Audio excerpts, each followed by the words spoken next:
Salut à tous, c'est Darkman971. On se retrouve pour un nouveau gameplay sur la map Baccarat sur Modern Warfare 3. Donc alors là, je suis à l'ACR Silencieux, qui est l'une des, on va dire, l'une des meilleures, si ce n'est la meilleure mitraillette, en fait pas mitraillette, le meilleur fusil d'assaut. Alors franchement, autant sur Black Ops, je préférais jouer avec les fusils d'assaut, autant sur Modern Warfare 3, je préfère jouer avec les mitraillettes parce que on est plus rapide et je trouve que niveau portée tout ça, avec la capacité portée en fait les mitraillettes sont aussi efficaces que les fusils d'assaut. Et donc par rapport à ça, enfin, je sais pas pour vous, mais je suis vraiment beaucoup plus à l'aise avec toutes les mitraillettes du jeu. Et les fusils d'assaut, j'ai vraiment beaucoup plus de mal. Alors sauf avec l'ACR qui, je sais pas si vous savez, mais la CR, même sans passe-passe, elle recharge extrêmement vite, comme vous venez de le voir. Là, j'ai pas passe-passe, d'ailleurs ma classe est Pillard Pro, Assassin Pro et Silence de Mort Pro. Une classe, pour moi, je pense que c'est la meilleure classe pour faire des séries. Pillard pour avoir des munitions infinies. Euh, Assassin Pro pour être indétectable. Enfin, à part par les soutiens aériens, mais sinon vous êtes indétectable par les radars portatifs. Vous subissez pas les effets de la bombe IEM, enfin, etc., etc. Les drones, tout ça. Et Silence de Mort Pro qui permet d'être furtif, là, qui me permet de sauter par la fenêtre sans subir de dégâts. Et voilà, donc après, silence de mort, bon, il y en a qui peuvent mettre visée solide ou tracker pro, c'est sous rapport, encore rapport pro. Bon, on va dire que le troisième atout, il est assez variable, il n'est pas indispensable. Mais bon, moi, on va dire que c'est ma classe fétiche en killstrike d'assaut pour faire de grosses séries. Et là, en l'occurrence, j'avais mis le Cobra à 7 frags, le Pavlo à 12 frags et le Mastodonte à 15 frags.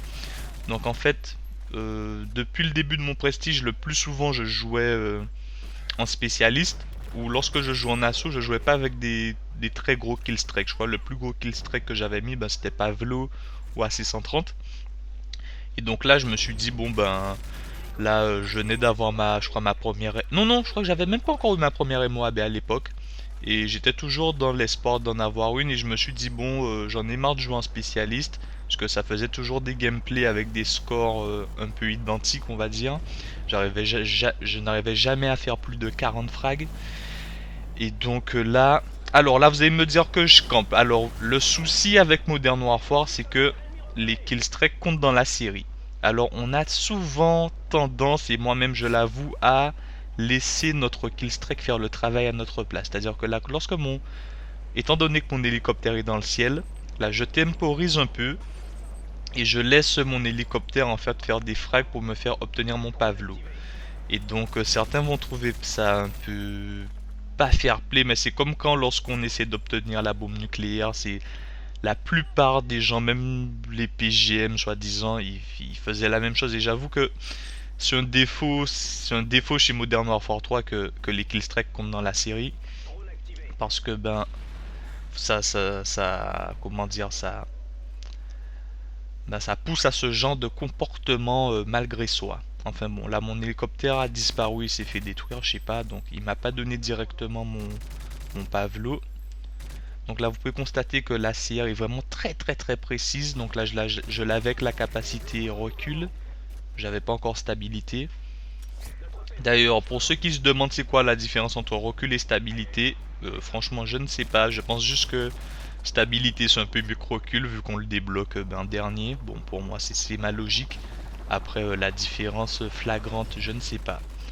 Donc là j'ai débloqué mon Pavlo et donc le Pavlo il a 12 frags d'affilée, le Mastodonte il est à 15 frags d'affilée. Il suffit de faire 3 frags. Les 3 frags ils sont très vite faits avec le Pavlo. Et là je débloque mon Pavlo. Alors sur le coup comme je l'ai dit j'avais pas encore fait ma première MOAB. Là il y a mes potes comme j'étais toujours à 0 qui me disaient ah hey, Dark Knight il a 0, il a 15-0. Enfin ils commencent à me chambrer et tout. Et j'aurais dit franchement je n'en ai rien à cirer. Je voulais tester le Mastodonte. Je ne l'avais jamais débloqué. En fait j'avais jamais joué avec dans mes séries d'élimination. Donc là c'était la toute première fois. Donc je me suis dit comme je vous ai dit voilà. c'est pas grave pour les MOAB, je vais faire un coup de mastodonte. Et là, alors je sais pas à combien j'étais, je crois que j'étais à presque 24-0, mais bon, avec mes killstreaks. Et donc je crois qu'il y a pas mal de gens qui ont quitté la partie, donc je sais pas si ça a déjà été affiché en bas à gauche, mais je crois que les mecs ils vont peut-être penser que j'allais débloquer les MOAB ou je sais pas, comme j'étais à plus de 20-0. Et donc il y en a plein qui sont partis de peur de se faire irradier, d'avoir le titre toxicité. Donc pour ceux qui savent pas, si on vous explose, enfin comment dire, si un mec de l'équipe adverse envoie une MOAB sur vous, après en fin de partie vous obtenez un titre, le titre c'est toxicité. Donc voilà, il y a beaucoup de gens qui jouent, je trouve, qui mettent ce titre là d'ailleurs, comme si on a dit qu'ils sont fiers ou je sais pas. Enfin bon, donc le mastodonte d'assaut qui est différent du mastodonte de soutien. Déjà, alors ça je suis pas sûr à 100%, mais je pense qu'il faut plus de balles pour tuer un mastodonte d'assaut qu'un mastodonte de soutien. Alors il faut exactement 32 balles. 32 balles à moyenne ou courte distance pour tuer un mastodonte. Il faut également, ou sinon il faut 4 coups de couteau, 4 coups de couteau au corps à corps. Ou je crois aussi 4 coups de couteau de lancer pour les couteaux de lancer. Bon, je suis pas sûr à 100%, mais c'est un truc comme ça. Sinon, vous pouvez les tuer avec un impact direct de missile Predator, un impact direct aussi de n'importe quelle roquette, que ce soit la roquette du drone d'assaut ou du RPG-7. Alors pour les lance-grenades, je sais pas si l'impact direct des lance-grenades tue le mastodonte aussi. Donc bon, ce sont des petits conseils pour ne pas vous laisser pourrir les parties par les mastodontes. Suffit de les flasher. Le premier conseil, flasher le mastodonte. Comme ça, il peut pas vous viser et après vous... Donc voilà, donc là j'étais en train de... je m'amusais, il y avait tous mes potes, j'étais en train de rigoler avec Rush, il y avait Rush 971, Lin75, je crois qu'il y avait moi-même aussi, après j'oublie les autres membres de ma team, mais bon, on était en team, on était à 5 ou 6, donc là il y a moi-même qui passe. Donc voilà, alors aussi merci à tous mes nouveaux abonnés, d'ailleurs c'est ce dont je voulais parler en premier en fait.